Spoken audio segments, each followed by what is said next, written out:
네, 안녕하세요, 여러분. 2025학년도 수시 모집 지원 전략 설명회를 시작하도록 하겠습니다. 오늘 이렇게 더운 날씨에도 불구하고 많은 분들이 참석해 주셨는데요. 감사 말씀 드리도록 하겠습니다. 저는 오늘 행사의 진행을 맡은 입학사정관 유혜빈입니다. 오늘 설명회는 여러분들이 수시 지원을 준비하시는 데 있어서 도움이 될 만한 정보들을 제공하기 위해서 마련되었습니다.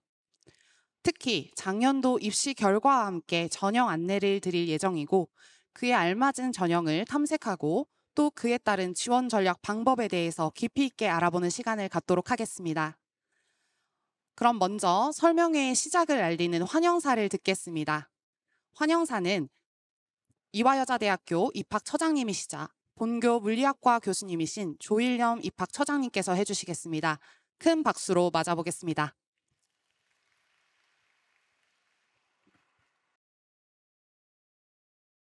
예, 안녕하십니까. 방금 소개받은 이화여대 물리학과 교수이고 입학처 맡고 있는 조윌lem입니다.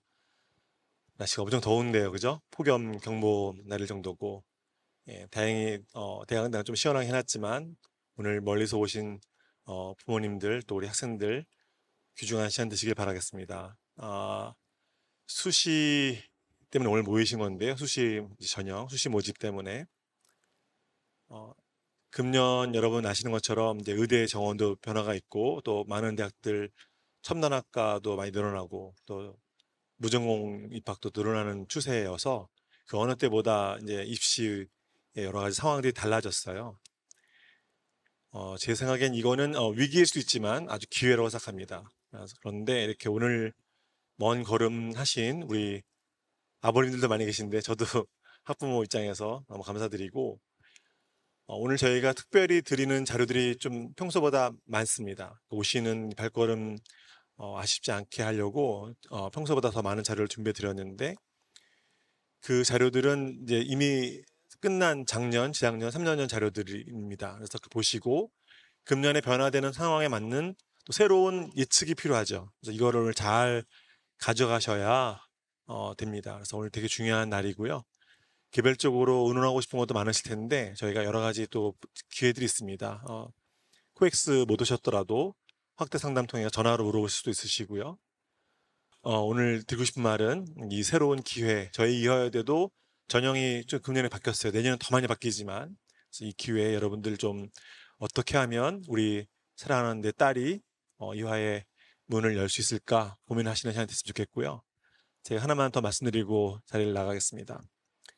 여기 이미 오신 여러 부모님들과 학생들은 이화에 대한 관심과 애정이 많으실 텐데 아주 잘 선택하신 거라고 생각합니다. 이화 정말 훌륭한 학교이고요. 여러 가지 면에서 훌륭한 우리 교수님들, 또 훌륭한 우리 학생들, 또한 말한 것처럼 훌륭한 선배님들 많이 계시고 이화를 다니면 점점 깨닫게 되어 있어요. 졸업할 때쯤에 내가 정말로 좋은 학교를 다니고 있구나, 다녔구나라는 생각을 하게 됩니다. 그래서 모교가 될 만한 충분한 자격이 있는 정말 훌륭한 학교라고 저는 생각합니다. 어, 수시를 6개 넣을 수 있는데요. 6개란 거는 6개 학교를 넣으라는 뜻이 아닙니다. 그건 완전 오해고요. 이화를 3개 정도 넣어야지 뚫을 수 있다고 생각하시면 됩니다. 교과, 뭐 학종, 뭐 논술, 예, 잘 보시면 정보를 충분히 얻으셔서 오늘 나눠드린 자료들도 있고 특별히 이제 저희가 새로 만든 자료들 예년 없던 거 저희가 공개하는 게 있는데 보시고 좀 더 함께 고민해 보시면 좋은 결과가 있으실 거고요. 정시는 들어오기 되게 어려워요. 아시겠지만. 그리고 수시도 보시면 알겠지만 저희 학교가 소문과 달리 엄청 입길이 높습니다. 그렇다고 너무 두려워하진 마시고요. 다시 말씀드리지만 3개는 쓰시는 걸로 마음을 드시고 가시면 좋은 결과가 있을 거라고 생각하고요. 제가 사정한 씨 통계를 물어봤는데 안 가르쳐 줬는데 오시는 분들 합격률이 더 높아요. 안 오시고 그냥 인터넷만 보시는 분하고 차원이 다르잖아요. 그러니까 여기 계시는 부모님들 또 우리 학생들 오늘 짧은 시간이지만 정말 좋은 정보 많이 얻어가시기를 바라겠습니다. 예, 감사합니다. 네, 처장님 말씀 감사합니다. 이제 그럼 우리 학교에 대해서 더 깊이 알아보는 시간을 가져보도록 하겠습니다. 입학 정보부 처장님이시자 행정학과 교수님이신 김유미 정보부 처장님께서 해주시겠습니다. 학교 홍보를 해주실 텐데요. 큰 박수로 맞아보겠습니다.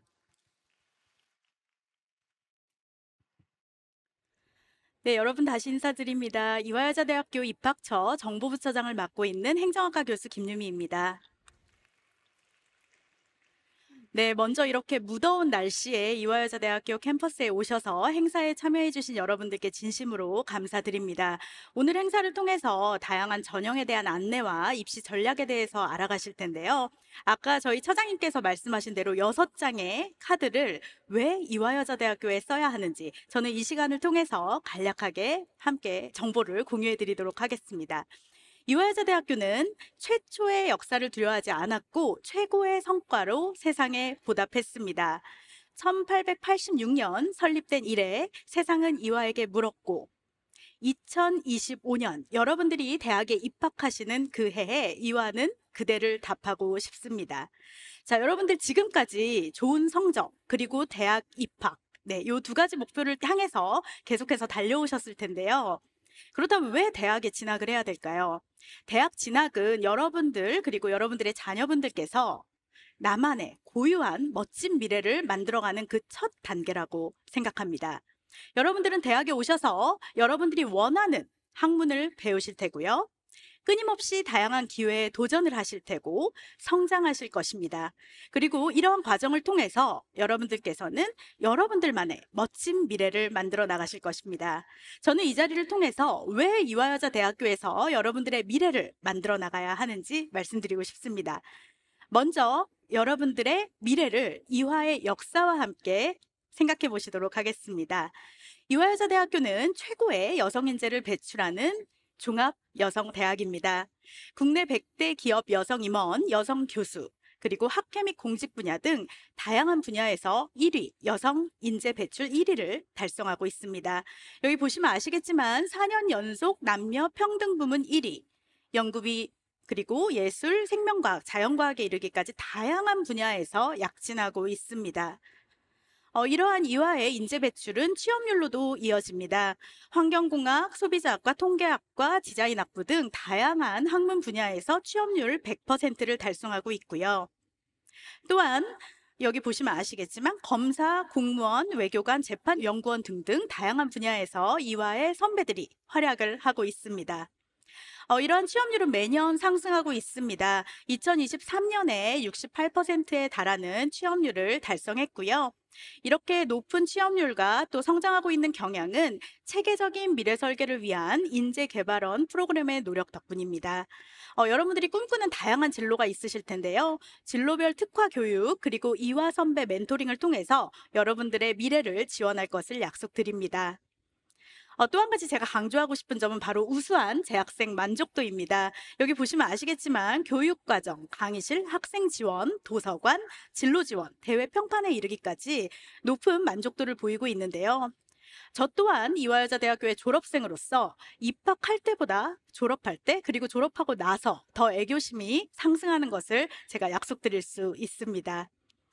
여러분께서 이화여자대학교에서 미래를 함께 꿈꾸신다면 지금 활약하고 있는 27만 이화동문 네트워크가 여러분들의 든든한 지원군이 될 것입니다.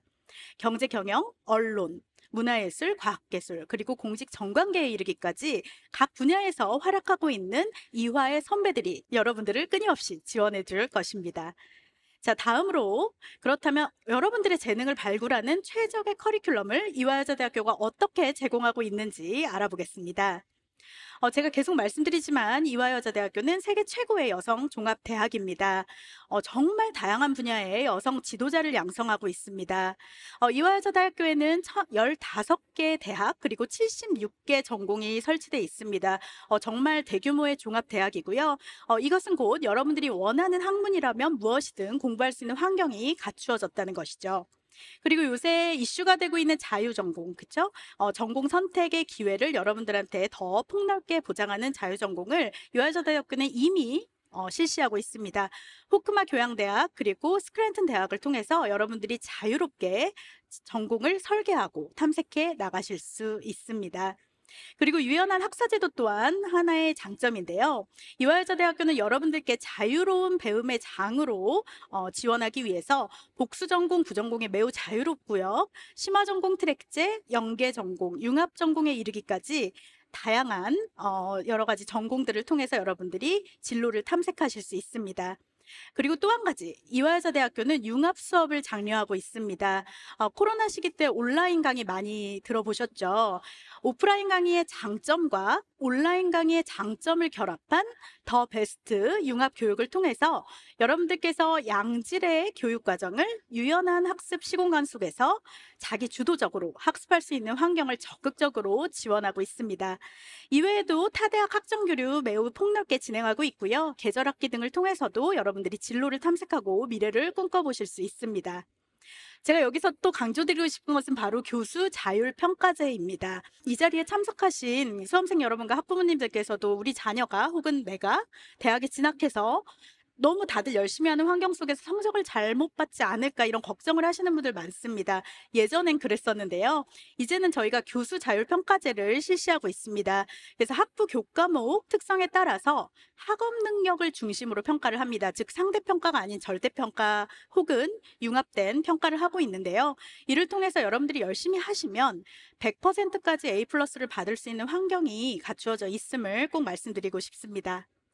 다음으로 말씀드리고 싶은 것은 바로 장학금입니다. 이화여자대학교는 72개의 교내 장학금이 설치되어 있고요. 100여 개에 달하는 교외 장학금도 지원받을 수 있습니다. 학생 1인당 장학금이 350만 원에 달할 정도로 다양한 목적과 기회에 맞는 장학금이 준비되어 있다는 점도 말씀드립니다. 이화여자대학교는 전통적으로 인문사회 계열이 강한 학교입니다. 하지만 최근에는 첨단 분야 인재 양성을 위해서 굉장히 많은 자원과 노력을 투입하고 있습니다. 여대 최초로 인공지능대학이 설립이 됐고요. 저희가 이화 첨단 분야 트로이카라고 해서 지능형 반도체 공학 전공과 확대 개편되는 인공지능 데이터 사이언스 학부의 인공지능 전공 그리고 데이터 사이언스 전공으로 첨단 분야 트로이카가 완성되었습니다. 장학금 지원과 최고의 커리큘럼 그리고 산학 연계 교육 사업까지 만약 첨단 분야 인재를 꿈꾸신다면 이화를 선택해 주시기 바랍니다. 또한 기초과학 분야, 과학연구 분야, 기초의과학 분야에 이르기까지 여러분들이 4차 산업혁명 시대에 활약할 수 있는 환경을 갖추고 있다는 점도 말씀드리고요. 그리고 이화 프론티어 1010 프로젝트를 통해서 연구 중심 대학을 위한 투자 지원을 아끼지 않고 있습니다. 국제 경쟁력을 갖춘 선도 분야, 문이과를 막론한 선도 분야와 미래 유망 도전 분야를 선정해서 20개 사업단을 선정해서 혁신적인 연구 성과 창출을 지원하고 있습니다. 이것은 곧 양질의 교육 커리큘럼, 교육 환경으로 이어지는 만큼 굉장히 중요한 점이라고 할 수 있습니다. 다음으로 도전입니다. 이화여자대학교가 어떤 다채로운 기회를 통해서 여러분들을 세계 속의 인재로 성장할 수 있게 하는지를 말씀드리겠습니다. 먼저 말씀드리고 싶은 것은 바로 도전학기제입니다. 자기주도적 맞춤형 학사제도인 도전학기제는 여러분들이 설계한 한 학기의 커리큘럼으로 9학점까지 인정을 받고 400만 원의 지원금도 받을 수 있습니다. 물론 이화여자대학교가 다양한 커리큘럼을 통해서 여러분들의 미래를 지원하지만 여러분들이 생각하기에 내가 학교 밖에서 어떤 활동을 통해서 나의 꿈을 조금 더 이룰 수 있겠다라고 하시면 계획서를 써서 제출하시고 선정이 되시면 그것이 바로 학점과 장학금으로 이어지는 것이죠. 그래서 예를 들면은 나는 자율주행 로봇을 개발하고 싶다. 혹은 웹툰 디자이너가 되고 싶다. 이런 다양한 꿈들이 학교 커리큘럼만으로는 성장할 수 있는 기회가 조금 부족하다면 도전학기제를 적극적으로 활용해 주시기 바랍니다. 또한 혹시 이 중에 창업을 생각하시는 분들이 있다면요. 이화여자대학교가 충분한 환경을 제공하고 있습니다. 이화여자대학교는 서울 서부권 청년사업 클러스터 거점 대학입니다. 따라서 다양한 학생 창업자 그리고 교원 창업자가 있고요. 산학협력기관과 다양한 투자를 통해서 여러분들의 미래를 지원하고 있습니다. 또 한 가지 강조드리고 싶은 점이 바로 교환학생 제도입니다. 이화여자대학교는 82개국 그리고 1091개 기관과 MOU를 맺고 교류를 하고 있습니다. 연간 1000여 명이 넘는 학생을 해외에 파견하고 있는데요. 그럼 이렇게 반문하실 거예요. 아니 다른 학교도 교환학생 제도가 있는데 왜 이화여자대학교 교환학생 제도가 특별한가요? 이렇게 말씀하시는 분들이 있으신데요. 바로 세계 속의 이화의 브랜드 가치입니다. 사실 미국, 일본 등 다양한 나라에서 이화여자대학교의 브랜드 가치가 굉장히 높은 것을 알 수 있습니다. 그래서 여러분들이 세계 속에서 이화인으로서 학기 중에 학점도 인정받으면서 등록금 지원의 기회까지 얻을 수 있는데요. 이렇게 이화의 가치가 높기 때문에 굉장히 우수한 학교들과 MOU를 맺고 있습니다. 가장 대표적인 것이 바로 하버드 대학인데요. 이화여자대학교는 17년 연속 국내 유일의 하버드 대학 파트너입니다. 정기적으로 하버드 대학 그리고 이화에서 학생들이 교류하고 있는데요. 이러한 세계 최고의 인재들과 대학 생활에 교류할 수 있는 기회를 통해서 여러분들이 조금 더 큰 꿈을 가지고 높은 목표를 향해 나아갈 수 있는 환경을 제공하고 있습니다. 그 이외에도 글로벌 여성 리더 육성을 위한 해외 탐사 프로그램인 글로벌 프론티어, 그리고 교수님들 다양한 네트워크가 있겠죠. 네, 인적 네트워크와 물적 네트워크를 활용한 교수인솔 해외학습 프로그램을 통해서 여러분들이 세계 속에서 교류하고 다양한 경험을 할 수 있는 기회를 제공하고 있습니다. 또한 이 중에 봉사활동을 하시는 분들도 많으실 거예요. 이화인의 가치를 세계로 알리기 위해서 교육, 의료, 건축 등 다양한 분야에서 해외 봉사활동도 정기적으로 진행하고 있습니다. 또한 학생활동 빼놓을 수 없겠죠. 보통 여대니까 재미가 없을 거야. 무슨 학교 축제도 재미없을 것 같고 동아리도 재미없을 것 같고 이렇게 생각하시는 분들 계실 텐데요. 사실 이화여자대학교에는 성별의 차별을 넘어서 다양한 동아리 활동이 있습니다. 뭐 중앙 동아리 다양하게 뭐 축구 동아리, 야구 동아리 다 갖추어져 있고요. 또 봉사단, 또 여러 가지 멘토링, 홍보대사까지 다양한 분야의 학생 활동을 할 수 있고요. 또 다양한 대학들과의 교류를 통해서 같이 동아리 활동을, 연합 동아리 활동을 할 수 있다는 점도 말씀드립니다. 마지막으로 어떤 최첨단의 안전한 환경에서 여러분들이 학업에 집중하고 미래를 꿈꿔 나갈 수 있는지에 대해서 말씀드리도록 하겠습니다. 제가 앞서 말씀드렸듯이 이화여자대학교는 융합 수업을 굉장히 장려하고 있습니다. 이런 융합 수업, 즉 온라인 수업의 장점을 취득하기 위해서는 환경이 갖추어져야 하겠죠. 이화여자대학교는 다양한 건물에 스마트 러닝 공간을 설치하고 있습니다. 여기 사진에서 보시는 바와 같이 굉장히 쾌적하고 안전한 환경을 자랑하고 있습니다. 또 한 가지 이화여자대학교는 중앙도서관 시설이 굉장히 좋다는 점을 말씀드리고 싶은데요. 전국 대학 도서관 대학 최우수 대학에 선정된 적이 있을 만큼 쾌적한 시설 그리고 굉장히 우수한 장소를 보유하고 있습니다. 또한 시청각실도 잘 돼 있기 때문에 여러분들이 영화나 다큐멘터리 등 학업이나 혹은 취미로 볼 수 있는 다양한 시설을 갖추고 있다는 점도 말씀드립니다.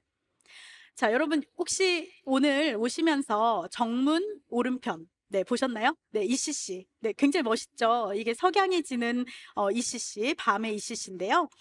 ECC는 이화 캠퍼스 컴플렉스, 즉 하나의 랜드마크로 자리 잡은 이화여자대학교의 자랑입니다.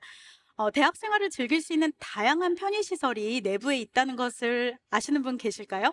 네, 오늘 아마 집에 가시는 길에 한번 들려보셔도 좋을 것 같은데요. 멋진 랜드마크지만 굉장히 알찬 시설을 자랑하고 있습니다. 여기 보시면은 극장도 있고요. 또 많은 학생들이 좋아하는 굿즈를 파는 기념품 샵, 그리고 여기 클라이밍, 요새 올림픽 하고 있죠. 네, 클라이밍도 할 수 있는 체육시설, 그리고 카페 같은 열람실에 이르기까지 여러분들께서 학업에 집중하고 또 여가 시간을 즐길 수 있는 다양한 시설도 갖추고 있다는 점을 말씀드리고 싶습니다. 이런 ECC를 통해서 다양한 행사들이 개최가 되는데요. 대표적으로 2022년 가을 패션쇼였던 디올 패션쇼를 들 수 있는데요. 이렇게 일회성 행사에 그치지 않고 이런 랜드마크 ECC를 활용해서 MOU 등을 맺어서 학생들의 어떤 기회를 넓히는, 즉 인턴에 참여한다든가 이런 식의 기회도 제공하고 있다는 점을 자랑스럽게 말씀드립니다. 이화여자대학교는 굉장히 오랜 역사를 자랑하죠. 네, 1886년에 설립된 만큼 노후된 시설도 많습니다. 하지만 이화여자대학교는 여러분들께서 보다 쾌적하고 안전한 환경에서 공부하실 수 있도록 다양한 리모델링 작업을 진행하고 있고 진행해 왔습니다. 연구협력관, 학관 등 다양한 건물의 리모델링을 통해서 여러분들이 정말 좋은 환경에서 공부하실 수 있다는 점 말씀드리고 싶습니다. 그리고 마지막으로 이대 서울병원 이야기를 하고 싶은데요. 혹시 의학도를 꿈꾸는 여러분들이 계신다면 수례생 보셨나요? 드라마 수례생의 율제병원이 바로 이대 서울병원입니다. 따라서 이렇게 쾌적한 환경에서 여러분들이 의학도의 꿈을 이뤄가실 수 있다는 점도 말씀드리고 싶습니다. 그리고 정말 마지막으로 이화여자대학교 기숙사에 대해서 말씀드리고 싶습니다. 굉장히 아름다운 기숙사의 전경이 보이시는데요. 이 하우스를 비롯한 다양한 기숙사는 여러분들이 안전한 환경에서 공부하실 수 있게 도와드리고 있는데요. 이화여자대학교의 기숙사는 서울 소재 주요 사립대학 기숙사 수용률 1위를 자랑합니다. 여기 보시면 아시겠지만 수용 가능 인원이 4,000명 이상인데 이 이야기는 원하는 신입생이라면 누구나 기숙사에서 수학을 할 수 있다는 점입니다. 시설 또한 굉장히 좋은데요. 친환경 미래형 기숙사이고 유닛형 기숙사이며 다양한 시설이 내부에 운영되고 있습니다. 보시면 아시겠지만 남산이 보이는 기숙사에서 안전하게 학업에 집중해 보시는 것도 굉장히 좋은 경험이 되실 것 같습니다. 네, 이화여자대학교는 이렇게 아름다운 캠퍼스 속에서 여러분들 그리고 여러분들의 자녀가 공부에 집중하고 미래를 위해 나아갈 수 있는 환경을 갖추고 있습니다. 여러분들이 사회에 나가기 전 나만의 미래를 꿈꾸기 위해서 배우고 도전하고 성장하는 그 여정에 이화여자대학교가 함께하게 되기를 바랍니다. 여러분들이 바라는 미래가 이화와 함께 할 수 있기를 기도하면서 저는 오늘 순서를 마치도록 하겠습니다. 감사합니다. 네, 정보부처장님 말씀 감사합니다. 여러분 발표 잘 들으셨나요? 우리 학교의 비전과 다양한 프로그램에 대해서 안내를 해주셨는데 유익한 시간이었길 바랍니다. 그럼 다음 순서로 2025학년도 수시 전형 안내와 전년도 수시 모집 결과에 대해서 설명드리도록 하겠습니다. 이번 설명회에서는 특별히 저희가 3개년치의 입결 자료를 제작하였습니다. 이는 입장하실 때 나눠드린 배부 자료 안에 포함되어 있습니다. 설명을 들으실 때 이 자료를 참고해서 들으시면 많은 도움이 되실 것 같습니다. 발표는 입학정책부처장님이시자 과학교육과 교수님이신 정종우 정책부처장님께서 해주시겠습니다. 큰 박수 부탁드리겠습니다. 안녕하세요. 방금 소개받은 입학처 정책부처장 정종우입니다. 네. 이화여자대학교에 관심을 가지고 시간 내에 이렇게 찾아와 주신 학생, 학부모 여러분께 감사드립니다. 지금부터 지난해 수시 모집 전형 결과와 함께 2025학년도 수시 모집 각 전형에 대해 자세히 안내해 드리도록 하겠습니다. 먼저 2025학년도 수시 모집 전형 일정입니다. 수시 모집 원서 접수는 9월 10일부터 12일까지 3일간 진행되며 관련 서류는 13일까지 원서 접수 사이트에 온라인으로 업로드해 주시기 바랍니다. 이후 면접과 실기고사가 10월에 진행되며 합격자는 전형별로 11월과 12월에 나눠서 발표합니다. 특히 수능 최저 학력 기준이 설정되어 있지 않은 고교 추천 전형과 특기자 전형, 예체능 실기 전형은 수능 시험일 이전인 11월 8일에 최종 합격자를 발표합니다. 면접과 논술고사의 자세한 일정은 보시는 화면과 같습니다. 고교 추천 전형 그리고 특기자와 예체능 서류 전형의 면접 대상자 발표는 10월 22일로 예정되어 있으며 면접은 10월 26일과 27일 양일에 걸쳐 진행됩니다. 각 전형별 그리고 모집 단위별 면접 일자와 시간이 다르게 배정되어 있으며 면접 고사장 및 세부 유의사항은 1단계 합격자 발표와 함께 입학처 홈페이지를 통해 확인해 주시기 바랍니다.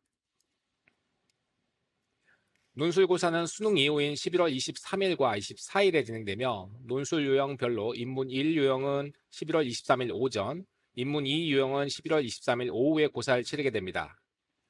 자연은 다음 날인 11월 24일에 진행되며 마찬가지로 자연 1 유형은 오전에, 약학전공 지원자가 응시하는 자연 2 유형은 오후에 진행됩니다.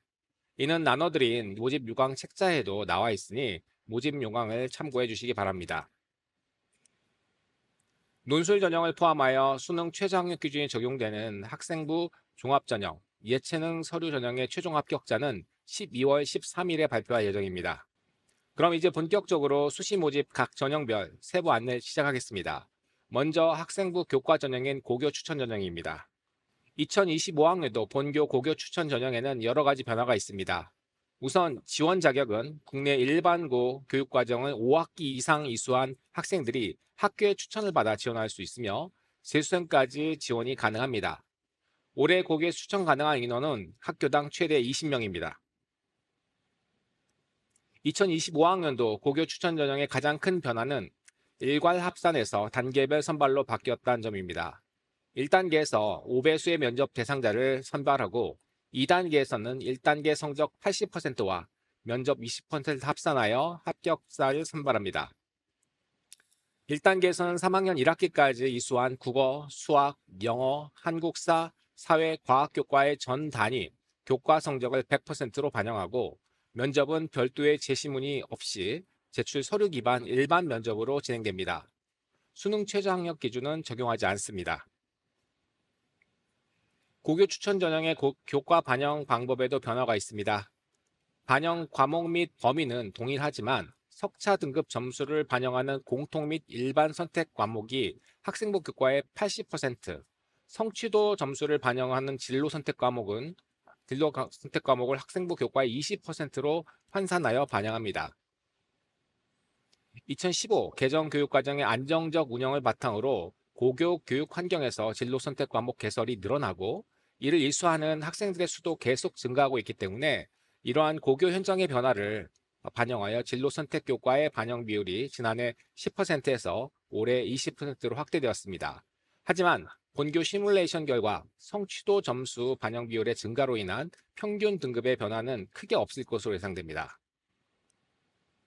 실제로 지난 3년간 해당 전형의 지원자들 그리고 합격자들은 대부분 성취도 A를 가지고 왔기 때문에 성취도에서 변별이 크지 않았고 또한 본교의 교과 전형에서는 학생부 정성 평가가 없기 때문에 학생부 교과 성적의 80%를 차지하는 석차 등급 점수 성적이 여전히 절대적으로 중요하다고 생각하시면 될 것 같습니다. 그럼 이제 지난해 2024학년도 고교 추천 전형의 결과를 보여드리겠습니다. 2024학년도 고교 추천은 학생부 교과 80%에 면접 20% 일괄 합산하는 방식으로 학생들을 선발하였습니다. 경쟁률은 인문계열 4.6대 1, 자연계열 4.9대 1로 전년도에 비해 인문계열 경쟁률이 다소 낮아졌고 자연계열은 전년도와 비슷한 경쟁률을 보였습니다. 이화여대는 원래 충원율이 타 대학에 비해 높지 않지만 고교 추천 전형은 본교 전형 중에서 충원율이 비교적 높은 편입니다. 지난해 충원율은 인문계열 159%, 자연계열 82%로 전체적으로 약 120%의 충원율을 보였습니다. 전년도와 비교해 본다면 인문의 충원율은 다소 올라갔고 자연은 조금 하락하여 100%가 채 되지 않는 수준이었습니다. 또한 상단을 보시면 고3 현역인 재학생과 졸업생 비율을 보실 수 있습니다. 본 전형은 재수생까지만 지원 가능한 전형으로 예상하시는 바와 같이 학생부 교과 전형은 지원자 등록자 모두 재학생 비율이 매우 높게 나타났습니다. 다음은 고교 추천 전형 최초 합격자와 등록자의 학생부 교과 등급 자료입니다. 최초 합격자를 기준으로 인문, 자연 모두 평균 1.59로 나타났으며 전년도 결과와 동일합니다. 등록자 평균 역시 전년도와 매우 거의 유사한 성적을 보이고 있습니다. 전형의 특성상 내신 등급의 표준 편차는 0.2에서 0.3 정도로 매우 작았습니다.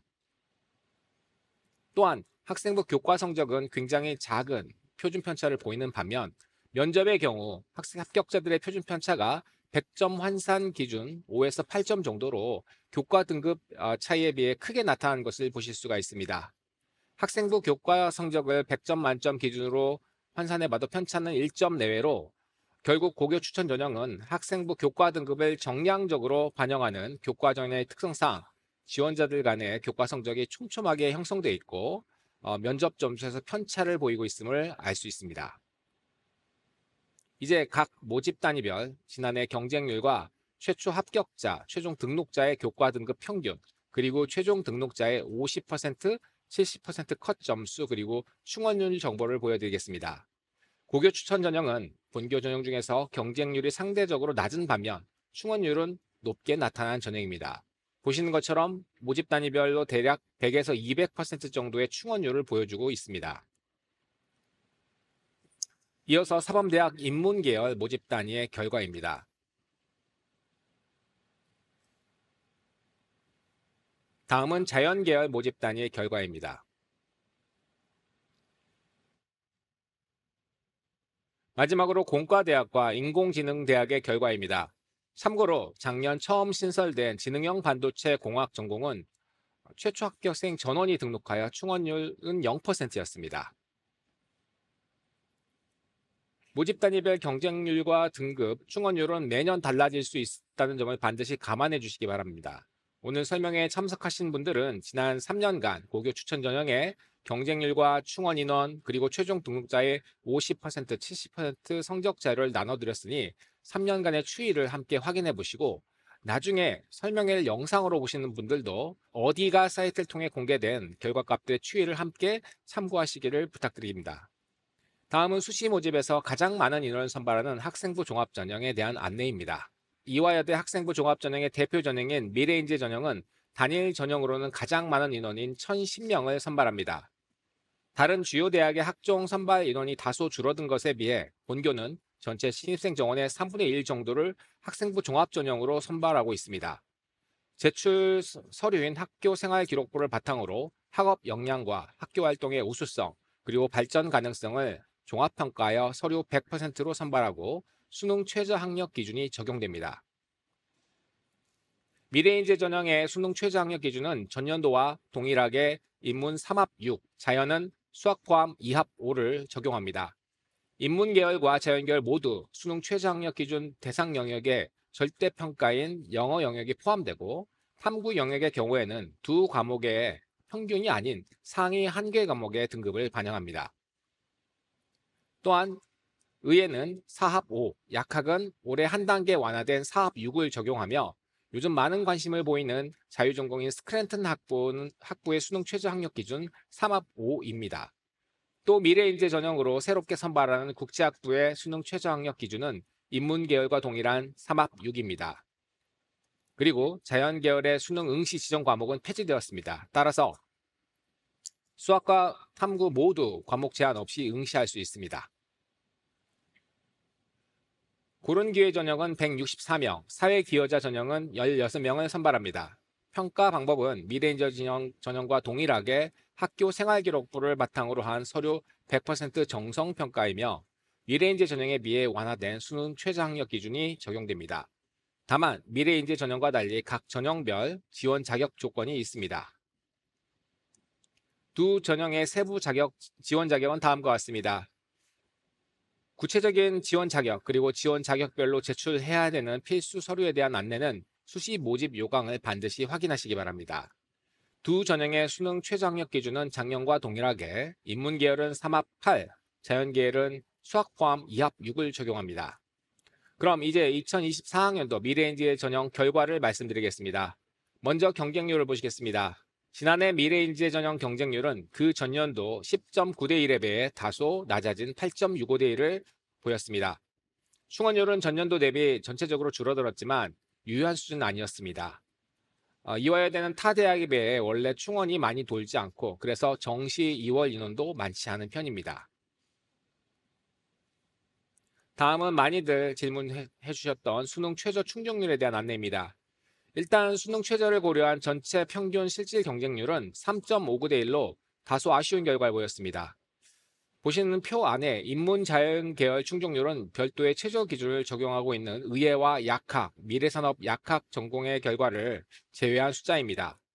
아무래도 작년 수능의 영향으로 인문 충족률은 40%가 채 되지 않는 비율로 전년보다 낮아졌고 자연은 약 60% 정도로 전년보다 약간 줄었지만 수학 포함 2합 5로 최저를 완화한 효과는 올해 어느 정도 유지되었습니다.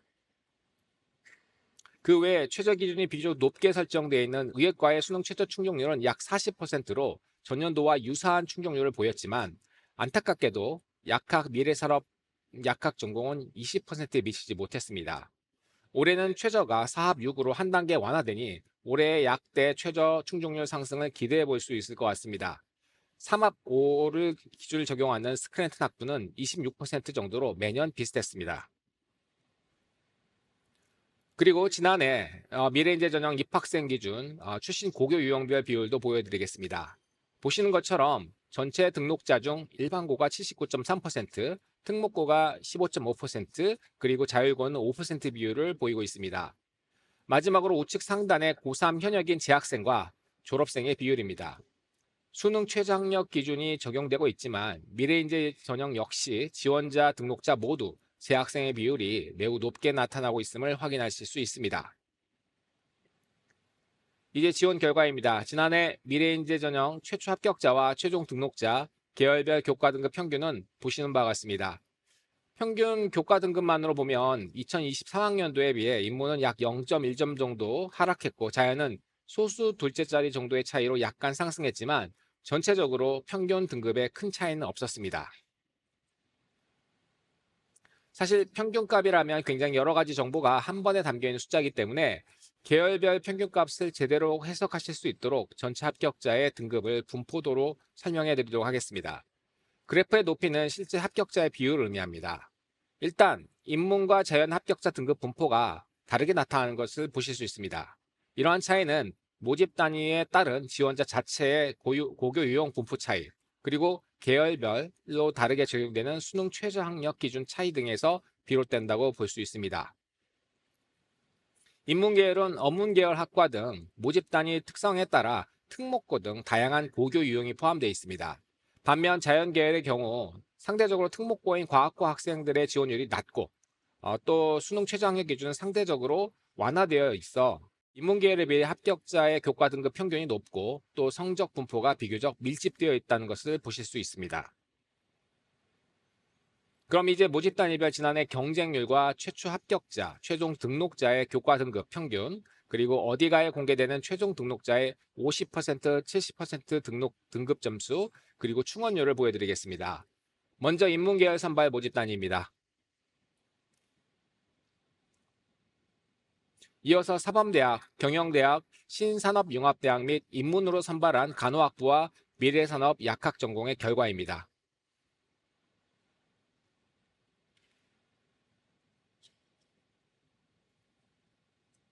이어서 자연계열 모집 단위별 결과, 그리고 계열 구분 없이 선발하는 스크랜턴 학부 자유전공의 결과입니다.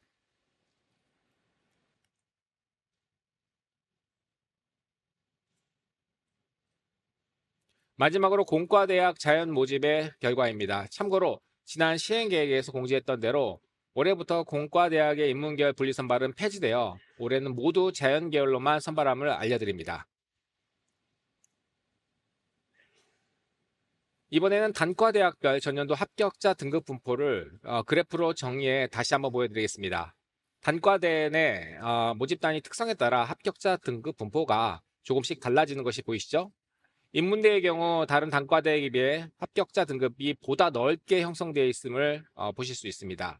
아무래도 불문, 중문, 동문 등 어문계열 학과들이 있어 관련 전문 교과를 이수하는 학교들의 학생이 합격생 분포에 다수 포함되어 있음을 알 수 있습니다. 모집 인원이 많은 경영학부, 그리고 신산업융합대학 인문의 경우에 또 합격자 등급 분포가 비교적 넓게 형성되고 있습니다. 다음은 자연계열 모집 단위의 결과입니다. 인문계열 모집 단위에 비해 합격자 등급 분포가 넓지 않음을 확인하실 수 있습니다. 공과대학, 인공지능대학, 그리고 간호대학의 결과입니다. 마지막으로 의예과와 약학대학 약학전공의 결과를 확인하실 수 있고, 스크랜턴 대학에는 자연계열은 뇌인지과학부와 계열 구분 없이 선발하는 스크랜턴 학부 자유전공의 결과값이 포함되어 있습니다. 다음은 논술 전형입니다. 본교는 올해 논술 전형으로 총 297명을 선발합니다. 작년부터 논술 100%로 선발하며 수능 최저학력 기준을 적용합니다. 논술 전형의 수능 최저학력 기준은 미래인재 전형의 수능 최저학력 기준과 동일합니다. 특히 약학대학 약학전공의 수능 최저학력 기준은 미래인재 전형과 동일하게 올해부터 변경된 사합 6을 적용합니다. 미래인재 전형과 논술 전형으로만 신입생을 선발하는 스크랜턴 학부 자유전공은 미래인재 전공과 동일한 수능 최저학력 기준인 사합 5를 적용하고 있습니다. 논술 전형으로 모든 모집 단위를 선발하는 것은 아니므로 지원하고자 하는 모집 단위를 반드시 확인해 주시기 바랍니다. 2024학년도 논술 전형의 계열별 경쟁률과 실질 경쟁률, 그리고 충원 정보입니다. 논술 전형은 경쟁률이 매우 높게 나오는 전형이지만 본교 논술고사의 경우 수능 이후에 실시되고 수능 최저학력 기준을 적용합니다. 그 때문에 결시율과 수능 최저 충족 비율을 반영한 실질 경쟁률은 최초 경쟁률의 약 4분의 1 수준으로 상당히 낮아지는 것을 확인하실 수 있습니다. 지난해 최초 경쟁률은 49.5대 1이었으나 논술고사에 응시하고 수능 최저를 충족한 인원을 대상으로 한 실질 경쟁률은 13.6대 1로 나타났고 충원까지 고려하면 11.1대 1의 경쟁률을 보이고 있습니다. 졸업구분별 재학생과 졸업생의 지원 및 등록 비율을 보시면 등록자 기준 대비 대략 4대 6 정도의 비율을 보이고 있습니다. 논술고사 유형별 지난해 최초 경쟁률과 실질 경쟁률을 그래프로 보시면 보시는 화면과 같습니다. 스크랜턴 학부 자유전공 지원자의 경우 원서 접수 단계에서 인문 1, 2, 그리고 자연 1 유형 중 본인이 원하는 논술 유형을 선택해 지원하게 되며 보시는 숫자는 그 인원이 포함된 논술고사 유형별 경쟁률입니다. 일반적으로 논술고사의 실질 경쟁률은 수능 시험 이후에 치러지는 일정으로 인해 결시율과 수능 최저 충족률 등의 영향으로 대략 3분의 1에서 4분의 1 수준으로 감소하게 됩니다. 또한 논술 전형의 수능 최저 기준은 미래인재 전형과 동일하지만 전반적으로 수능 최저 충족률은 논술 전형이 미래인재 전형보다 높은 편입니다. 작년 논술 전형의 인문계열 최저 충족률은 약 절반 정도, 자연계열은 약 70%에 가까운 정도의 충족률을 보였으며 작년부터 새롭게 신설된 자연2 유형인 약대 최저 기준은 4합 5로 매우 높았지만 미래인재 약학보다 높은 약 30% 이상의 수능 최저 충족률을 보였습니다. 마지막으로 전년도 논술 유형별 응시자와 최초 합격자, 최종 등록자의 논술 결과를 100점 만점으로 환산했을 때 평균 점수는 화면과 같습니다.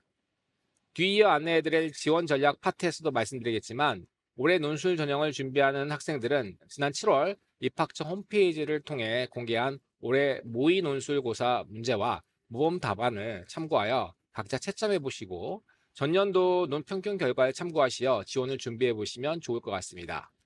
그럼 마지막으로 실기 실적 위주 전형에 대한 안내입니다. 먼저 어학특기자 전형입니다. 어학 분야의 역량을 가진 학생들을 불문, 동문 두 모집 단위에서 선발하며 올해부터 해당 모집 단위에 맞게 프랑스어와 독일어의 객관적 역량을 확인할 수 있는 공인 어학 성적을 필수적으로 제출해야 됩니다. 지난해까지 제출하던 활동 보고서는 폐지되었고 학교 생활 기록부와 공인 어학 성적을 바탕으로 종합적으로 평가하여 서류 평가를 진행합니다. 1단계에서 서류 100%로 2단계 면접 대상자를 4배수 선발하며 면접 점수 30%를 합산하여 최종 합격생을 선발합니다. 이 전형은 수능 최저 학력 기준이 적용되지 않습니다. 다음은 국제학 특기자 전형입니다. 국제학 분야의 역량을 갖추고 영어 강의 수강이 가능한 자를 선발하며 어학 특기자 전형과 마찬가지로 활동 보고서는 폐지되었습니다. 국제학 특기자는 국제학부라는 모집 단위 특성에 맞게 공인 영어 성적인 토플, 토익, 탭스 성적을 제출해야 하며 2단계에서 영어 면접을 실시합니다. 이 전형 역시 수능 최저 학력 기준이 적용되지 않습니다. 지난해 어학 특기자 전형의 경쟁률은 3.94대 1이었으며 국제학 특기자 전형의 경쟁률은 4.13대 1이었습니다. 다음은 예체능 실기 전형입니다. 한국음악과 무용과를 선발하며 이 두 모집 단위는 정시에서 학생들을 선발하지 않고 전원 수시 모집으로 선발합니다. 실기고사 대상자를 선정하기 위해 1단계에서 상위 30단위만을 반영한 학생부 교과 성적으로 실기 대상자를 선발한 후 2단계에서 실기 80%와 교과 20% 합산하여 최종 합격자를 선발합니다. 수능 최저학력 기준을 적용하지 않으며 한국음악과는 과에 따라 5배수 내지 7배수 실기 대상자를 선발하고 무용과는 3배수를 선발합니다.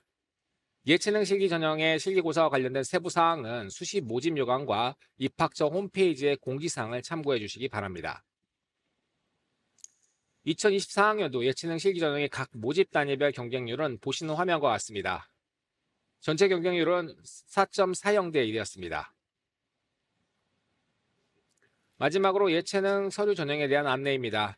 예체능 서류 전형은 조영예술대학과 체육과학부 학생들을 실기고사가 아닌 서류 평가를 통해 선발하는 실기 실적 위주 전형으로 해당 전형의 취지에 맞게 전반적인 학업 역량은 물론 각 모집 단위에 맞는 실기 능력을 제출 서류로 보여줘야 되는 전형입니다. 특기자 전형과 달리 예체능 서류 전형에서는 올해도 그대로 활동보고서 양식을 활용합니다. 1단계는 서류 100%로 4배수 면접 대상자를 선발하고 2단계는 1단계 성적 80%와 면접 20% 합산하여 최종 합격자를 선발합니다. 먼저 조영예술대학입니다. 7개 모집단이 총 56명을 본 전형으로 선발합니다. 조영예술대학의 활동 보고서는 반드시 교내 활동을 중심으로 작성해야 합니다. 다음은 예체능 서류 전형 체육과학부입니다. 올해부터 수능 최저학력 기준이 한 단계 완화되어 3합9를 적용하며 조영예술대학과 다르게 체육과학부 활동 보고서는 교내 교외 활동 실적을 모두 작성할 수 있으니 참고하시기 바랍니다. 2024학년도 예체능 서류 전형과 조영예술대학의 경쟁률은 14.45대 1이었으며 체육과학부는 9.07대 1이었습니다. 이상으로 이화여자대학교 수시 모집 전년도 결과 및 2025학년도 입학 전형 안내를 마치겠습니다. 늘 말씀드리지만 지금 안내해드린 전형별 그리고 모집 단위별 경쟁률과 평균 성적, 충원 인원 등 입결 자료는 매우 유동적입니다. 올해 최종 여부를 결정하기 위해서는 전년도 결과를 포함하여 오늘 배부해드린 3년간의 추이를 반드시 함께 참고 자료로 활용하시면 좋을 것 같습니다. 이어지는 안내까지 경청하시고 마지막까지 잘 준비하셔서 모두 내년에 좋은 결과 있으시길 바랍니다. 감사합니다. 네, 정책부 차장님 말씀 감사합니다. 전형에 대한 자세한 안내와 전년도 입결을 살펴보셨습니다. 전형에 대한 이제 이해가 쌓이셨으니 이제 구체적인 전략에 대해서 한번 설명드려 보겠습니다. 여러분들께 실질적으로 도움이 될 만한 조언과 정보를 제공해 주실 책임 입학 사정관 박선영 선생님을 모시겠습니다. 큰 박수로 환영 부탁드립니다. 네, 안녕하세요. 오늘 발표를 맡게 된 이화여대 책임입학사정관 박선영입니다. 반갑습니다. 네, 연일 계속되는 더위로 안 그래도 힘드신 수험생 여러분들도 학부모님들 굉장히 힘든 여름 보내고 계실 것 같은데요. 그럼에도 이화여자대학교에 관심 가져주시고 이렇게 직접 자리해 주셔서 진심으로 감사드리고 잘 오셨습니다. 네, 저희가 도움이 될 만한 많은 자료를 좀 준비해 봤는데요. 이제 9월이면 본격적으로 수시 시즌이 시작됩니다. 그래서 수시 지원을 지금 한 달여 정도 앞두고 있어서 나의 또 내 자녀의 이 수시 6장 카드를 어떻게 활용해서 좀 모두가 만족할 만한 결과를 얻을 수 있을지 고민이 많으실 것 같습니다. 그래서 오늘은 말씀드린 것처럼 앞서 정책부 차장님께서 그 설명해 주신 전년도 결과만 알려드리는 거에 그치지 않고 최대한 본교 수시 지원을 준비하시는 데 도움이 될 수 있도록 저희가 전형별로 구체적인 평가 사례나 또는 예시 질문 이런 것들을 가지고 자세히 설명드리도록 하겠습니다. 진행 순서는 다음과 같습니다. 본교 수시 모집에서 운영하고 있는 각 전형별로 준비 방법 혹은 실제 평가 사례 등에 대해 순서대로 설명해 드리겠습니다. 먼저 학생부 교과 전형인 고교 추천 전형입니다. 앞서 정책부처장님 발표를 통해 2024학년도 고교 추천 전형의 합격자 교과 등급 확인하셨는데요. 전체 총점에서 면접이 차지하는 비율은 20%지만 전형의 특성상 면접의 영향력은 굉장히 높다고 말씀드릴 수 있습니다. 저희가 어떻게 하면 이 면접이란 요소의 실질적인 영향력을 좀 잘 설명드릴 수 있을까 고민을 좀 하다가 그동안 설명회에서 보여드렸던 그림을 조금 다른 관점으로 설명드려 보겠습니다. 자, 교과 점수에 면접 점수까지 더해서 나온 총점 기준의 1배수, 즉 최초 합격자의 등급 분포가 빨간색 꺾은석은 그래프이고요. 자, 이번에는 교과 등급 1배수에 포함되면서 최초 합격한 학생들의 등급과 인원을 나타내는 회색 막대 그래프, 그리고 교과 등급으로는 1배수에 들지 못했지만 최초 합격자에 포함된 학생들의 등급 분포와 인원수를 보여주는 이 노란색 막대 그래프를 함께 보시면 면접의 영향력을 보다 명확하게 이해하실 수 있을 것 같습니다. 이렇게 면접 점수 영향으로 합격의 당락이 바뀐 비율이 전체 400명 중에 44.5%였습니다. 그래서 이를 통해 한 번 더 면접이 굉장히 충분한 영향력을 가지고 있다는 것을 확인하실 수 있습니다. 물론 올해는 지난해와 달리 단계별 선발로 바뀌어서 지원자 전원이 면접을 보는 상황은 아니지만 작년 평균 경쟁률인 저희 4.71대 1 수준을 감안해 볼 때 1단계를 통과하는 학생들의 성적은 사실 지난해와 유사하거나 혹은 어떻게 보면 더 촘촘한 교과 성적 분포를 보이게 될 수 있어서 결국 2단계 면접의 실질적인 영향력은 여전히 높다고 볼 수 있겠습니다. 자, 그럼 이제 면접을 어떻게 준비하면 좋을지에 대해 설명드리겠습니다. 고교 추천 전형의 면접 평가 방식입니다. 2025학년도에는 말씀드린 대로 전형 방식이 단계별 선발로 변경되었기 때문에 1단계에서 면접 대상자 5배수를 선발하고요. 이 학생들을 대상으로 면접관 3명과 학생 1명의 다대일 면접이 진행됩니다. 그리고 면접 방식은 제시문이 주어지지 않는 지원자의 학교생활 기록부를 토대로 진행되는 제출서류 기반 일반 면접입니다. 또한 블라인드 면접으로 수험생의 성명, 수험번호, 출신 고교명 같이 개인을 특정할 수 있는 정보는 언급할 수 없고요. 교복 착용 또한 금지됩니다. 그리고 가번호를 활용하고 있습니다. 면접에서는 제출 서류인 이 학생부를 바탕으로 지원자의 관심 분야나 또 직접 경험한 활동이나 학습과 관련하여 질문하며 이를 바탕으로 학업 준비도, 주도적 탐구 역량, 그리고 논리적 사고력과 발전 가능성을 종합적으로 평가합니다. 조금 더 구체적인 면접 준비 팁을 좀 말씀드리려고 합니다. 고교 추천 전형 면접 시간은 약 5분입니다. 결국 제한된 시간 동안 자신이 얼마나 우수한 인재인지 표현하는 것이 중요한데요. 가장 중요한 준비 단계는 지원자 본인의 학교 생활 기록부를 충분히 읽어보고 3년 동안의 고등학교 생활에 대한 모든 내용을 떠올려 보는 것입니다. 자, 제시문 면접이 아니라고 말씀드렸죠. 그러니까 학생부 기반 일반 면접으로 진행되기 때문에 본인이 각자 학생부를 토대로 예상 질문을 좀 생각해 보고 대신 그 예상 질문에 대한 답변을 그냥 줄줄 외우지 말고 어떤 질문이 나와도 답변할 수 있도록 키워드 위주로 예상 답변을 준비해 보시는 걸 추천드립니다. 또 학교에서 혹시 진행되는 모의 면접 기회가 있다면 참여해서 실전 감각을 익혀보거나 아니면 직접 자신의 모습을 동영상으로 촬영해서 면접에 참여하는 동안에 본인의 모습을 좀 한번 지켜보면서 수정해야 될 부분들을 되짚어보는 것도 좋습니다. 무엇보다 면접관의 질문의 요지를 잘 파악해서 두괄식으로 답변하되 긴장하지 말고 당당하고 씩씩한 태도를 유지한다면 면접에서 좋은 결과가 있을 것이라고 생각합니다. 자, 앞에서 말씀드렸듯이 면접관들은 지원자의 학생부를 서류 평가하듯이 보는 게 아니고요. 각 개인의 학생부를 통해서 어떤 질문을 할지 각 학생부를 바탕으로 그 질문을 미리 준비하는 건데요. 지난해 지원자들 학생부 내용을 바탕으로 구체적인 예시를 한번 보여드리겠습니다.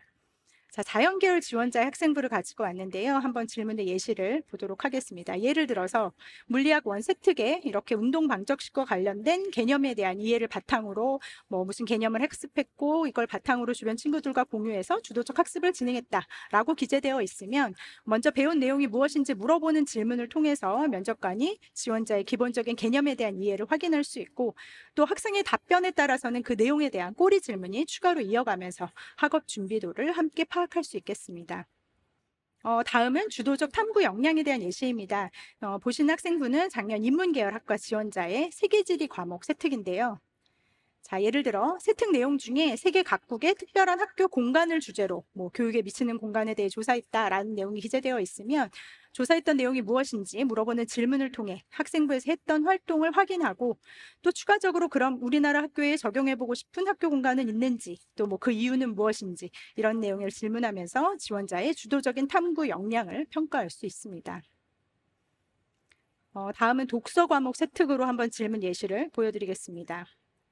자, 논리적인 사고를 바탕으로 자신의 의견을 효과적으로 전달할 수 있는 역량을 평가하는 논리적 사고력은 면접의 전반적인 과정 중에도 평가할 수 있지만 이렇게 학생부에 기재된 내용을 바탕으로 한 질문을 통해서 자신의 생각과 정보를 논리적이고 체계적으로 잘 전달하는지도 함께 평가할 수 있습니다. 자, 예를 들면 독서 세특에 기재된 이런 내용을 통해 면접관은 독서 일지에 작성한 내용을 언급해 주시면서 그렇게 작성한 이유에 대해 물어보고 또 학생의 답변을 들은 후 그에 대한 꼬리 질문을 추가로 이어가며 지원자의 논리적 사고력을 확인해 볼 수 있습니다. 마지막으로 발전 가능성에 대한 질문 예시입니다. 발전 가능성 역시 면접 과정 그 전반을 통해서 지원자의 우수성을 평가할 수도 있고 또 학생부에 기재된 내용을 바탕으로 발전 가능성을 확인하는 질문을 할 수도 있습니다. 예를 들어 행트에서 보이는 학생회 활동을 하면서 느낀 점을 바탕으로 대학 입학 이후 그럼 본인이 발휘할 수 있는 역량은 어떨 것인지 이런 거에 대해서 물어볼 수도 있겠죠. 자, 이외에도 면접관은 학생부를 바탕으로 한 다양한 질문을 통해 지원자의 발전 가능성에 대해 확인하고 평가할 수 있습니다. 자, 저희가 올해 발간한 학생부 위주 전형 안내서를 보시면 전년도 고교 추천 전형 합격자들의 그 면접에 대한 실제 사례가 굉장히 자세하게 정리되어 있습니다. 실제 수험생 눈높이에서 본인들의 노하우를 정리해 놓은 내용이라 정말 저희가 사실 해드리고 싶은 내용이 굉장히 주옥같이 담겨 있는데요.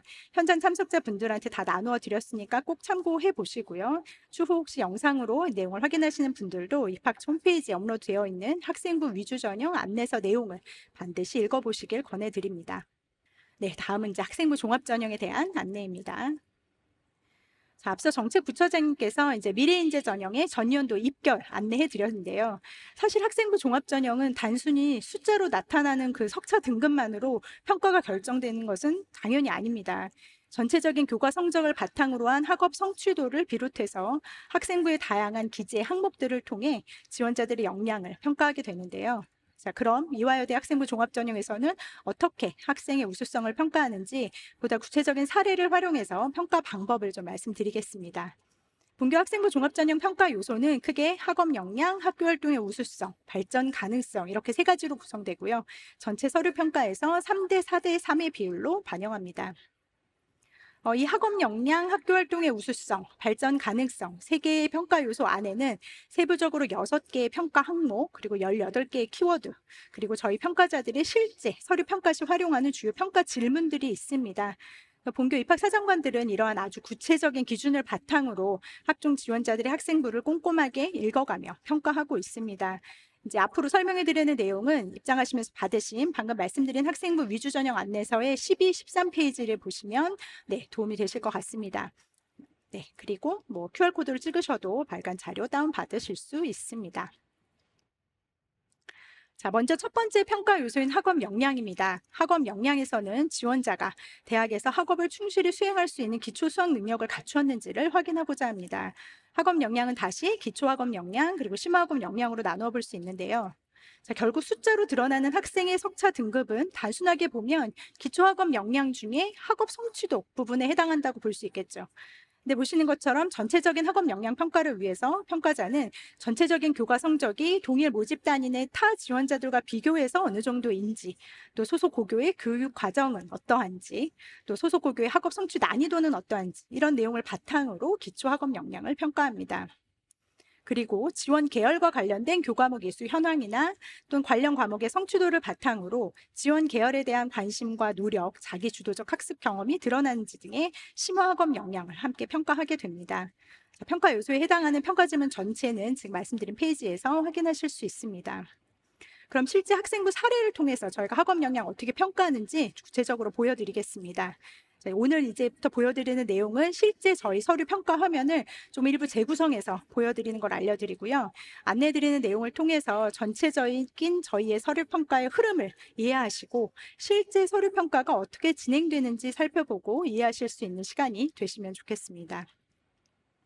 자, 지금 보시는 화면은 전년도 사회과학대학 지원자의 학생부 중 교육 이수 현황입니다. 저희가 보는 그 서류 평가 시스템에서는 이런 식으로 해당 지원자가 재학했던 고등학교의 교육과정 편성표를 확인할 수 있습니다. 소속 고교에 개설된 교과목 명과 함께 예를 들어 지원자가 이수한 과목은 이렇게 음영 처리가 나타나고요. 또 고전 읽기 심화국어처럼 예를 들면 이제 개설은 됐지만 지원자가 수강하지 않은 교과목은 아무런 표시가 나타나지 않습니다.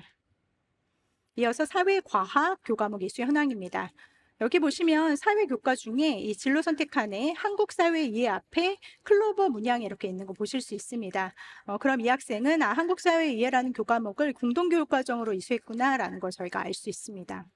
자, 이 같은 교육 이수 현황을 통해 평가자는 지원자의 소속 고교의 교육 과정이 어떠한지 우선적으로 파악할 수 있습니다. 다음은 지원자가 1학년 1학기부터 3학년 1학기까지 이수한 교과목과 이수 비율, 총 이수 단위 같은 것을 볼 수 있는 이수 교과 리스트입니다. 이를 통해서 지원자가 학년 학기별로 어떤 교과목을 이수했는지, 그리고 각 교과분별 이수 과목과 총 이수 단위 등을 통해 학생의 고등학교에서의 소속 계열도 저희가 가늠해 볼 수 있습니다. 예를 들어 이 학생은 지금 3학년 1학기까지 사회교과 과목을 총 36단위 이수한 거고요.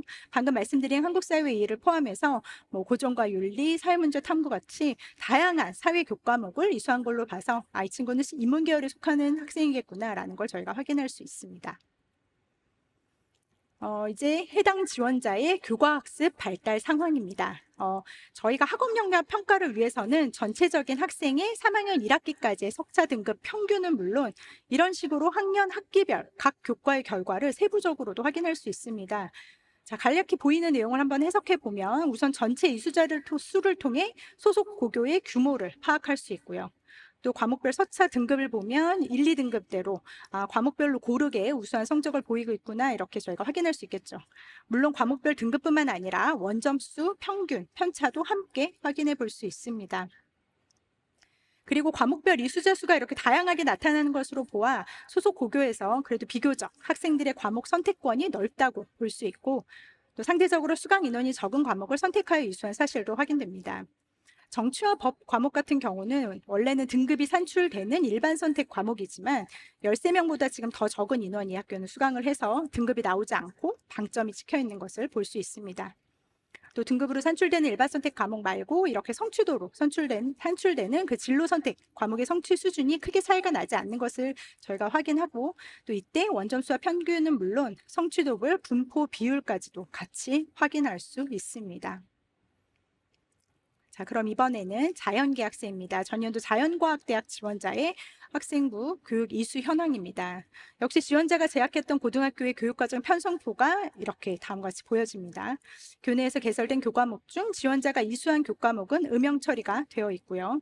이 학생 같은 경우는 수학교과에서 확통, 기하, 미적, 심화수학 1까지 이 학생은 이제 학교에 개설된 모든 과목을 다 이수했다는 걸 알 수 있습니다. 자, 사회 과목 중에는 통합사회, 여행지리만 이수를 했고 과학 과목 중에는 물화생 1 그리고 물투, 생투 이렇게 과목을 이수한 것이 보입니다. 이런 이수 현황을 보면 이 지원자는 자연계열 모집 단위에 지원하기에 적합한 교과목들을 이수했음을 확인할 수 있습니다. 네, 다음은 이수 교과 리스트입니다. 해당 지원자가 아까 말씀드린 것처럼 1학년 1학기부터 3학년 1학기까지 이수한 교과목과 교과목 이수 비율, 또 총 이수 단위 등을 볼 수 있고요. 또 이제 자연계 같은 경우는 위계가 중요한데 과목별 위계를 지키면서 이수하고 있는지도 저희가 확인할 수 있습니다. 참고로 본교는 학종 평가 시에 졸업생의 경우에도 이렇게 동일하게 3학년 1학기까지만 반영해서 평가합니다. 이제 앞서 보신 지원자의 교과학습 발달 상황의 일부입니다. 자, 전체적으로 성적이나 또 과목별 평균 대비 원전수 이런 것들을 종합적으로 고려했을 때 교과 성적으로 본 지원자의 기초학업 역량 우수하다고 볼 수 있겠습니다. 물론 앞서 말씀드린 것처럼 실제 평가 시에는 저희가 이렇게 그냥 훑는 게 아니고요. 주요 교과 평균 성적 또 과목별로 계산된 석차 등급 통계 자료를 함께 확인하면서 평가하게 됩니다. 또 등급으로 산출되지 않는 성취도로 산출되는 진로 선택 과목의 성취 수준도 크게 차이 나지 않는 것을 알 수 있고 이때 성취도별 분포 비율까지 같이 확인할 수 있습니다. 자, 이처럼 차례대로 보여드린 교육과정 편성표, 그다음에 이수교과 리스트, 그리고 교과학습 발달 상황까지 여러 정보들을 토대로 이 정량적인 성취 수준을 우선 파악하면서 지원자의 전체적인 학업 성취 수준과 지원 계열 관련 교과목, 이수 현황 이런 내용들을 바탕으로 저희가 학업 역량을 평가하게 됩니다. 자, 다음은 학종평가의 두 번째 평가 요소인 학교활동의 우수성입니다. 전체 평가의 40%를 차지하는 학교활동의 우수성은 학교활동을 통한 지원자의 역량 개발 및 자기개발 노력의 우수성을 평가하고자 하는 요소로서 지식탐구 역량, 창의융합 역량, 공존공감 역량의 세 가지 항목으로 세분화하여 평가하게 되며 각 평가 항목에 해당하는 키워드는 보시는 화면과 같습니다. 자, 좀 전에 보여드린 학업 역량 평가에 이어 실제 각 과목별 세부 능력 및 특기 사항 그리고 창체 내에 있는 자율, 진로, 동아리 활동 등 학생부에 기술된 학생들의 3년을 빠짐없이 들여다보며 저희가 평가를 하게 됩니다. 주요 평가 질문을 좀 보시면 교내 활동에서 학문에 대한 열의와 관심, 지적 호기심이 표출되고 있는지 또 각종 탐구 활동에 적극적으로 참여하고 그에 따른 구체적인 결과물을 산출하고 있는지 또 공동 과제나 단체 활동의 경험, 구성원들의 협업 경험이 자주 나타나는지 그리고 교내 다양한 활동에서 주도적인 노력으로 리더십을 발휘한 경험이 있는지 등등 최대한 구체적이고 명확한 평가 질문을 실제 평가 시에 활용하고 있습니다. 자, 그럼 다시 학생부 항목에서 어떻게 학교 활동의 우수성을 평가하는지 예시를 좀 보여드리겠습니다. 다시 한번 말씀드리지만 오늘 보여드리는 이 학생부 내용은 그 기술된 내용을 가지고 저희가 좋고 나쁨을 구분해서 설명드리는 건 아니고요. 저희 평가자들이 이 학생부의 기술된 내용들을 바탕으로 어떻게 평가를 진행하는지 설명드리기 위함임을 이해하시면 좋겠습니다. 자, 먼저 지식탐구 역량인데요. 이 학생 기록을 보면 학생의 학업 태도는 물론이고 보고서 발표 직후 구체적으로 심화된 추가 질문을 바탕으로 관련 학술 자료도 찾아보고 의견을 정리하고 이런 활동을 했던 것을 알 수 있습니다. 이를 통해 자발적인 성취 동기와 목표의식을 가지고 학습하려는 의지와 열정, 도전 정신이 있는가, 또는 교과, 비교과 활동을 통해 지식의 폭을 확장하려는 노력을 하였는가 등의 평가 질문을 적용하면 학업 태도 및 학업 의지 측면에서 지식 탐구 역량의 우수성을 평가할 수 있습니다. 자, 또 다른 세특입니다. 이 학생의 기록을 보면 의문론적 이형태를 배우고 나서 추가로 궁금해진 내용에 대해 탐구하고 내용을 정리해서 발표하거나 또 배운 내용을 체계적으로 분석하고 정리해서 해설집을 제작하고 이를 친구들과 공유하고 이런 구체적인 활동에 대해서 내용이 있습니다. 자, 이를 통해 학업 태도 및 학업 의지 또는 탐구 능력이라는 키워드를 바탕으로 활동의 깊이를 추구하고 자기 주도적 태도를 보인 부분, 또 스스로 탐구 주제를 설정하고 분석하여 결과물을 산출한 이런 경험이 있는지 등의 평가 질문을 근거로 학생의 지식 탐구 역량의 우수성을 평가할 수 있겠습니다. 평가자들은 같은 평가 질문이지만 이렇게 세부 능력 및 특기사항뿐만 아니라 창체 내의 다른 자율이나 동아리, 진로활동 내용을 통해서도 지원자의 우수성을 확인할 수 있습니다. 이번 예시는 사범대학 인문계열 지원자의 진로활동에 적힌 내용입니다. 요즘 학생들 학생부에 자주 나오는 이슈 중 하나인 그 고교학점제 관련 내용인데요. 자, 보시면 교육에 대한 관심 정도만 보이는 게 아니라 관련 특강을 듣고 보고서를 작성하거나 또 관심 주제인 고교학점제와 관련해서 직접 진로 선택 과목 가이드북을 제작해보는 등 되게 구체적인 활동이 보입니다. 이를 통해 지원 계열 탐색 노력에 해당하는 위와 같은 평가 질문을 적용해 본다면 역시 학생의 지식 탐구 역량 부분의 우수성을 확인해 볼 수 있을 것입니다. 그럼 다음은 학교 활동의 우수성 중에서 창의융합 역량에 대한 평가 예시를 보여드리겠습니다. 이거는 자연계열 인공지능대학 모집 단위를 지원한 학생의 2학년 그 개인별 세부 능력 및 특기사항 기록인데요. 자, 이 학생 기록을 보면 온라인 강의 선택 알고리즘을 실제 스프레드시트 함수로 제작해서 학교 현장에서 실제 활용될 수 있게 했고 또 이후 만족도 설문까지 진행해서 프로그램을 개선하는 등의 활동이 굉장히 자세히 보입니다. 이를 근거로 창의력이나 아니면 문제 해결 능력과 관련해서 교내 활동의 과정에서 문제를 찾고 그 문제를 해결하려는 노력, 또 지원 계열에 대한 관심과 이해를 바탕으로 지식의 깊이를 더하고 새로운 것을 창출하려는 내용이나 또 창의적인 결과물을 산출하고 있는지 이런 평가 질문을 바탕으로 창의융합 역량의 우수성을 평가해 볼 수 있겠습니다. 평가자들은 이처럼 하나의 기록에도 여러 평가 요소나 평가 항목을 적용해 볼 수 있고요. 어떤 특정 교과의 세특 내용 하나만이 아닌 다른 과목의 세특이나 또 개세특, 또 창체 내 다른 기록들 이런 것들을 찾아보면서 이를 통해 종합적이고 맥락적으로 평가를 진행하고 있습니다. 자, 과목별 세부 능력 및 특기사항뿐만 아니라 그 행동 특성 및 종합 의견에서도 지원자의 우수성을 함께 확인할 수 있겠습니다. 자, 보시는 예시는 작년 의학학 계열 지원자의 세특과 행특 내 기록입니다. 보시면 화학 2 과목에서 배운 내용을 바탕으로 지금과 지식의 폭을 확장하고 새로운 것을 창출하려는 노력, 그리고 이런 노력과 활동의 결과들이 행특 내용에서도 연결되는 것을 보며 평가자들은 학생의 창의융합 역량의 우수성을 평가할 수 있습니다. 자, 다음은 학교 활동의 우수성 중에서 공존 공감 역량에 대한 평가 예시입니다. 이 학생의 동아리 활동 기록을 보면 단순히 교사 서술에서 리더십이 좋다 이렇게 써주신 문장만으로 이 친구는 리더십이 있겠구나 저희가 이렇게 평가하는 건 아니고요. 자, 실제 현장에서 어떻게 리더십을 발휘했는지 그 구체적인 내용이나 사례를 찾아보고 확인하게 됩니다. 이를 통해서 리더십을 발휘한 경험, 또 자신의 생각과 정보를 논리적이고 체계적으로 전달했는지 이런 것들을 확인하면서 공존공감 역량의 우수성을 평가해 볼 수 있습니다. 공존공감 역량을 볼 수 있는 또 다른 예시입니다. 저희가 이제 대부분 공존공감 역량의 리더십 이렇게 말씀을 드리면 단순히 학생의 활동이나 학급 반장, 부반장 같은 경력이 중요하다 이렇게 생각하실 수 있는데요. 뭐 실제 협업 능력이나 리더십을 평가하기 위해서는 단순히 임원 경력이 있다 없다 이걸 확인하는 데 그치지 않고 실제 그 역할을 어떻게 성공적으로 수행했는지, 구체적인 사례나 또 뭐 그에 대한 교사나 친구들의 평가는 어땠는지 이런 내용을 근거로 평가를 하고 있습니다. 자, 이 학생의 기록을 보시면 또래 멘토링 활동을 할 때 구체적인 모습, 그리고 2학기 학급 부반장이 된 이후에 뭐 이러이러한 단체 프로젝트를 기획하고 진행했던 모습들이 상세히 확인할 수 있습니다. 자, 이런 내용을 통해 평가자들은 학생의 협업 능력이나 리더십을 확인하고 공정 공감 역량의 우수성을 판단할 수 있을 것입니다. 자, 마지막 평가 항목인 발전 가능성은 지원자가 본교 입학 후에 더 높은 단계로 발전할 가능성이 있는지 성실성과 성장 잠재력의 측면에서 평가합니다. 학생문의 모든 항목을 근거해서 3년간의 학생의 기록을 종합적이고 맥락적으로 고려하며 저희가 지원자의 성실성, 자기 주도성, 그리고 나아가서는 본교의 그 해당 모집단에 입학한 이후에 본인의 능력을 충분히 발휘해서 우수한 인재로 성장할 수 있는지 등을 평가하는 항목이라고 생각하시면 되는데요. 자, 예를 들면 출결 상황이나 단체 활동 참여 등 학생으로서 당연한 의무를 성실히 수행하고 있는지, 또 학교 생활 중 목표를 위해 능동적으로 도전하고 이를 바탕으로 스스로 외연을 확장하려고 노력하고 있는지, 또는 주어진 교육 환경 안에서 학교 프로그램을 충분히 활용했거나 또는 반대로 조금 열악한 학교 상황이더라도 나름의 노력으로 이를 극복하고 성취를 이루었는지 등의 평가 질문을 활용해서 마지막 평가 요소인 발전 가능성을 평가하고 있습니다.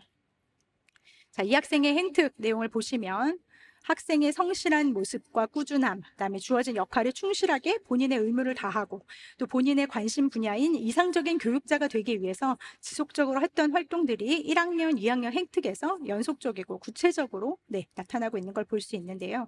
자, 이를 통해 평가자들은 지원자의 성실성 및 책임감, 그리고 자기 주도성 등을 확인하고 발전 가능성 항목의 우수성을 평가할 수 있겠습니다. 사실 지금 설명회에서는 저희가 편의상 세특이나 창체 또는 행특의 어떤 한 부분만을 지금 샘플로 보여드리면서 이제 주요 평가 질문과 연결해서 설명을 드렸는데요. 실제 서류 평가를 진행할 때는 이렇게 한두 가지의 내용이나 문장만으로 우수성을 평가하지는 않습니다. 저희의 평가 요소와 관련하여 우수성이 보여지면 다른 과목의 세특 내용이나 또는 창체 내의 자율이나 동아리 진로 활동 등 모든 항목을 종합적이고 맥락적으로 읽어내면서 평가하고 있고요. 무엇보다 해당 지원자가 속한 그 모집 단위 내에서 상대 평가가 이루어진다는 점도 함께 기억해 주시기 바랍니다. 그리고 이제 올해 무전공 관련 이슈 때문에 저희 자유전공이죠. 스크랜튼 학부에 대해서도 굉장히 많은 관심을 보여주시고 계시는데요. 계열 구분 없이 선발하는 스크랜튼 학부는 그럼 어떻게 학종 평가가 이루어지는지에 대한 문의가 많아서 지난해 스크랜튼 학부 지원자의 서류 평가 내용도 좀 준비해 봤습니다. 사실 지금까지 안내해드린 대로 각각의 평가 요소별로 적용되는 평가 항목과 또 그에 따른 주요 평가 질문은 기본적으로 어느 모집 단위에 지원하는지 관계없이 적용되는 내용입니다. 네, 물론 지원 계열 관련 과목 이수 및 성취도, 또 지원 계열 탐색 노력 등의 키워드를 바탕으로 학업 역량, 지식 탐구 역량 등을 평가할 수 있지만 입문자는 계열 구분 없이 지원하는 스크랜튼 학부의 경우는 지원자 본인이 현재 이수하고 있는 계열에 따라 그 안에서의 이수 현황, 또 그 안에서 보여주는 탐구 역량 이런 것들을 보여주면 그것만으로도 충분히 좋은 평가를 받을 수 있습니다. 자, 작년 스크랜튼 학부 지원자의 수학 관련 교과 세특인데요. 보시면 특별히 어떤 진로에 엮지 않더라도 학생의 지식 탐구 역량이나 창의유감 역량, 그리고 나아가서는 발전 가능성 내 자기 주도성과 성장 잠재력까지 그 우수성을 확인하고 평가할 수 있는 내용이 좀 보입니다. 또 세부능력의 특이사항뿐만 아니라 이렇게 창체, 또 행특 내용에서도 동일하게 지원자의 다양한 우수성을 확인하고 있는데요. 보시는 것처럼 학생이 자발적인 성취 동기와 목표의식을 가지고 학습하려는 의지와 열정, 도전 정신을 가지고 있고 또 교내 다양한 활동에서 주도적인 노력으로 리더십을 발휘한 경험 이런 것들을 바탕으로 저희가 지원자의 우수성을 평가할 수 있습니다. 저희 본교 스크랜튼 학부에 입학하면 하나의 주전공 이외에 스크랜튼 학부의 그 융합학문 분야인 자기설계 전공을 이수할 수 있습니다.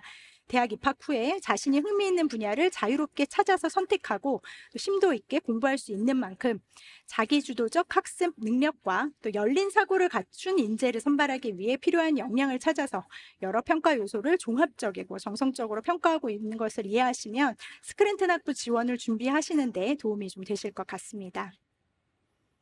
네, 이제 논술 전형에 대한 안내입니다. 본교 논술고사는 크게 인문계열의 언어논술과 자연계열의 수리논술로 구분됩니다. 모집단위 특성에 따라서 인문1은 인문과학대학과 사범대학 교육공학과를 지원하는 학생들이 응시하고요. 여러 개의 제시문 중에 영어 지문이 포함될 수 있습니다. 자, 인문2는 사회과학대학, 경영대학, 신산업융합대학 인문계열을 지원한 학생들이 응시하고요.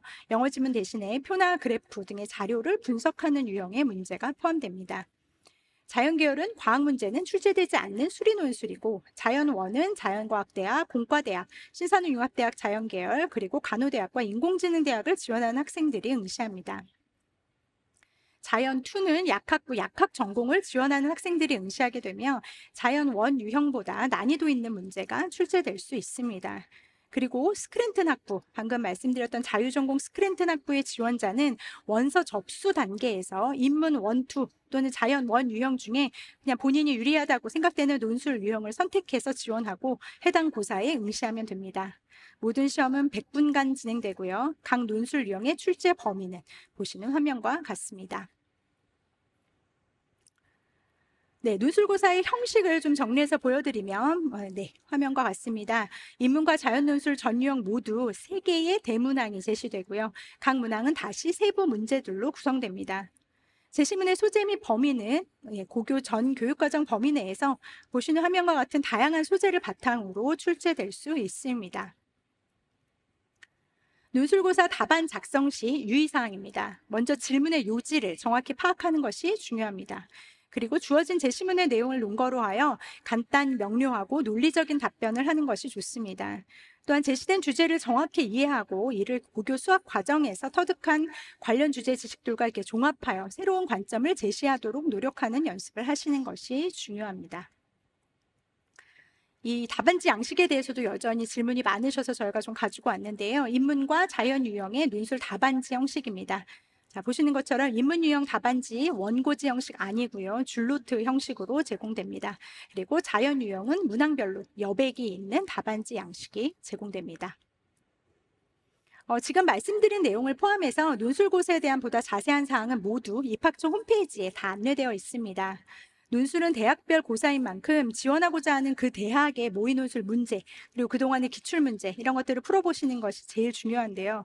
본 논술고사뿐만 아니라 모의논술 그리고 모의논술 기출문제까지도 저희 이화여대 입학처 홈페이지에서 모두 확인하실 수 있습니다. 지금 보시는 화면이 저희 이화여대 입학처 홈페이지 실제 캡처 화면인데요. 여러 게시판 중에서 여기를 들어가시면 수시 모집 공지사항 그리고 논술 안내 또 입학 정보내 발간 자료 코너를 보시면 논술 관련 자료를 확인하실 수 있습니다. 이 중에 그 수시 모집 논술 안내 코너에 들어가시면 지난 7월 16일 이미 공지되어 있는 2025학년도 논술고사 안내 자료가 게시되어 있습니다.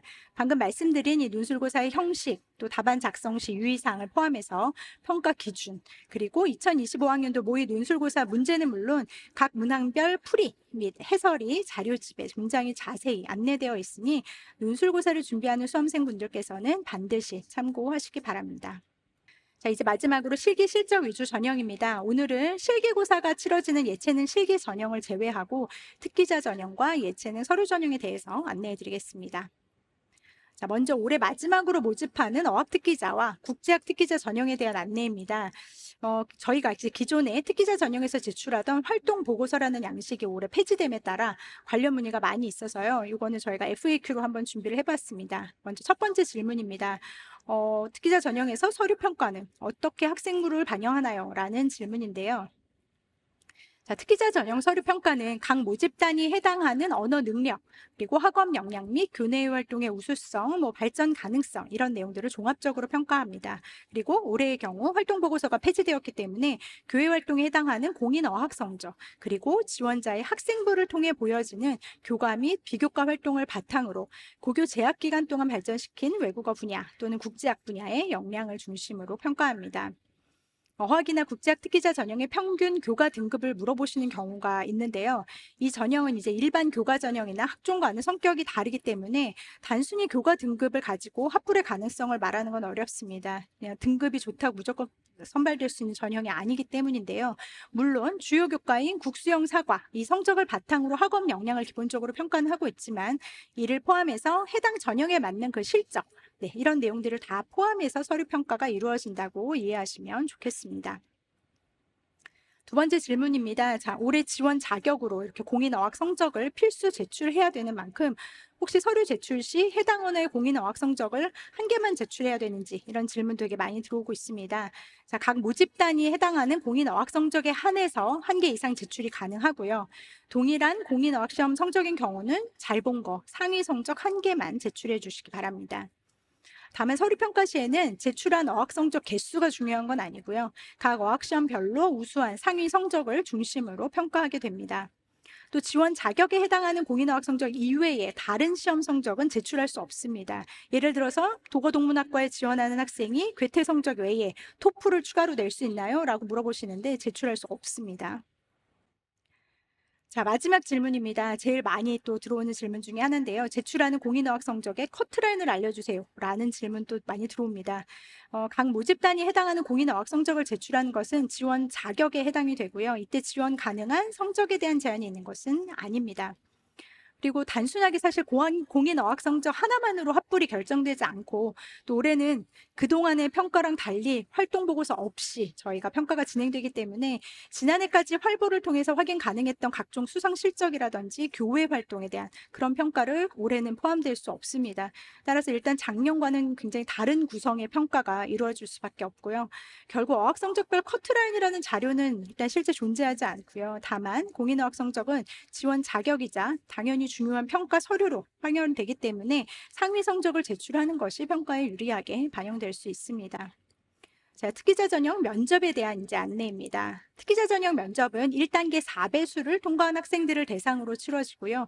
제출 서류를 기반으로 학업 능력, 외국어 능력 및 발전 가능성을 종합적으로 심층 평가합니다. 각각의 면접에는 지원하신 학과의 교수님들이 면접관으로 참여하시고요. 시간은 아까 말씀드린 고교 추천 전형처럼 약 5분간 진행됩니다. 그리고 국제학 특기자 전형 면접은 영어 면접으로 진행하는 것이 특징입니다. 자, 이렇게 예시 질문을 저희가 보여드리지만 사실 뭐 보시는 것처럼 특별한 내용은 없습니다. 면접관은 제출 서류인 올해는 학생부죠. 그 학생부에 기재된 내용을 바탕으로 활동 내용이나 준비 방법, 뭐 구체적인 본인 역할 이런 것들에 대해 질문하시고 또는 해당 학과에 지원한 지원 동기 그리고 본교 입학 후에 학업 계획 등에 대해 질문할 수 있습니다. 앞서 안내해드렸던 고교 추천 전형과 마찬가지로 모든 면접은 블라인드 면접이기 때문에요. 수험생 성명과 수험번호, 출신 고교명 같은 개인 특정할 수 있는 정보 언급할 수 없고요. 이 전형도 교복 착용 금지되고 가번호를 활용하고 있습니다. 자, 이제 진짜 마지막으로 예체능 서류 전형에 대한 안내입니다. 예체능 서류 전형 역시 학종이 아닌 실기 실적 위주 전형입니다. 따라서 지원하고자 하는 모집 단위에 맞는 실기 능력이나 혹은 실적을 학생부나 활동 보고서를 통해 보여줄 수 있어야 합니다. 전형의 진행 방법은 앞서 들으신 발표 내용이 들어 있었기 때문에 지금은 활동 보고서 작성 방법에 대해 조금 자세히 설명드리겠습니다. 네, 보시는 화면이 2025학년도 예체능 서류 전형 조형예술대학의 활동보고서 그 양식과 작성 예시입니다. 1번 교과 활동 항목에는 지원자의 조형예술 관련 기초 소양 및 발전 가능성을 보여줄 수 있는 교과 활동에 대해 해당 교과를 수강한 학년 학기, 과목명, 단위수, 그리고 과목의 수업 시간 내 활동이나 뭐 수행 평가 또는 과제에 대한 참여도 및 역할, 과정, 성과물 이런 것들을 구체적으로 작성하면 되고요. 단 수상 관련 내용은 작성할 수 없습니다.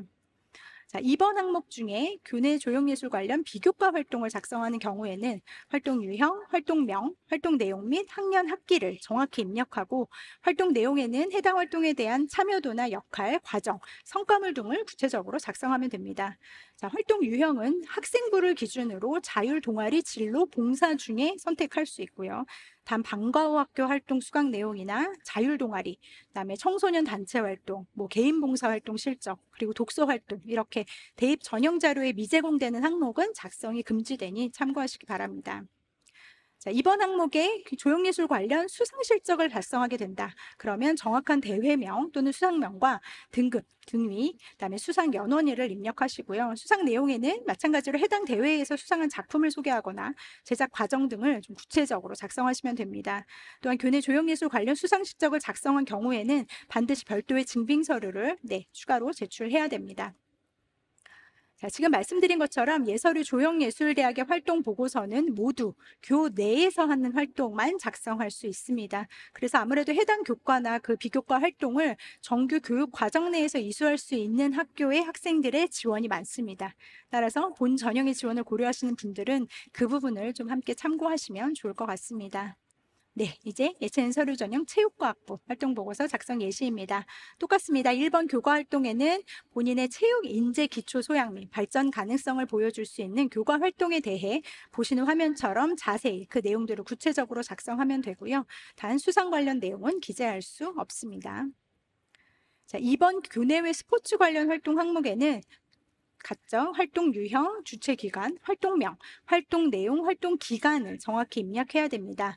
활동 유형은 자율활동, 동아리 활동, 진로, 봉사, 그리고 여기는 학교 스포츠 클럽 활동, 그리고 각종 대회 활동 등 중에서 선택할 수 있고요. 활동 내용에는 해당 활동에 대한 참여도나 역할, 과정, 성과물 등을 구체적으로 작성하시면 됩니다. 그리고 똑같이 만약에 학생부를 통해서 확인되지 않는 대입 전형용 학교 생활 기록부를 통해 확인되지 않는 항목을 작성한 경우에는 반드시 별도의 증빙 서류를 제출해야 됩니다.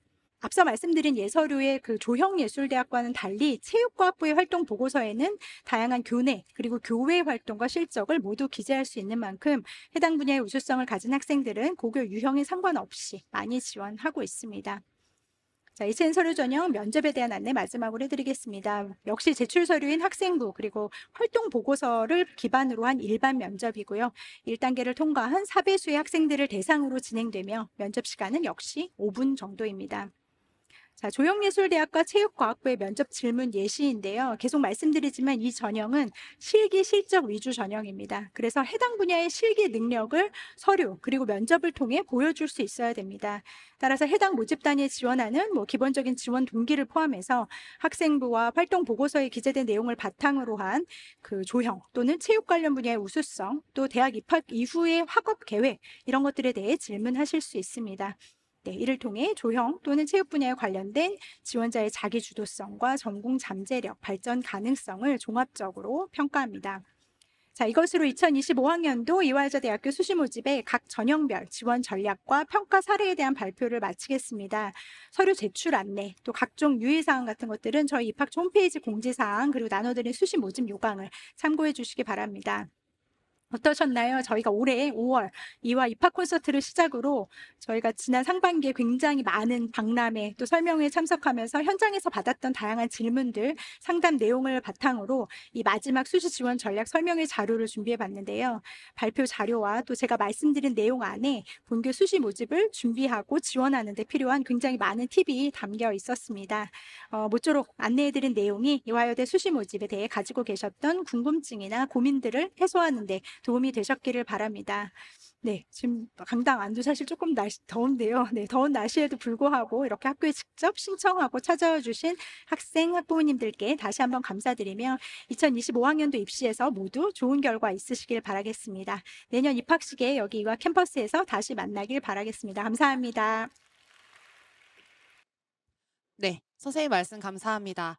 학종의 구체적인 사례와 이제 비롯해서 수시의 전반적인 내용이 가득 담겨 있어서 많은 도움이 되셨길 바랍니다. 오늘 여러분들께서 들으신 내용이 이화여자대학교에 대한 이해와 관심을 갖는 데 도움이 되셨길 바라며 여러분들의 궁금증이 어느 정도 해결되셨길 바랍니다.